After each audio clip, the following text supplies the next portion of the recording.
முருகனை துதிக்க மந்திரங்கள் தெரியாது, முருகனை புகழ்ந்து பாட போற்றி பாட எனக்கு எந்த பாடல்களும் தெரியாது. அப்படி இருக்கும் பொழுது முருகப்பெருமான் என் முன்னால் எப்படி வந்து நிற்பார் என்று கேட்பவர்களா நீங்கள்?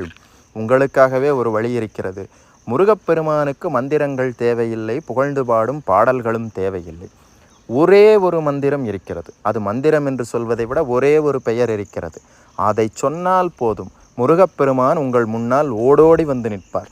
அந்த மந்திரத்தை ஆரம்பித்து முடிக்கும் முன்பாகவே உங்கள் முன்னால் வந்து நிற்பார் முருகப்பெருமான்.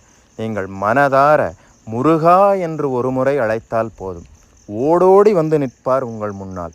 அந்த முருகா என்கின்ற அந்த மந்திரத்திற்கு இருக்கும் தன்மை வேறு எதற்குமே கிடையாது.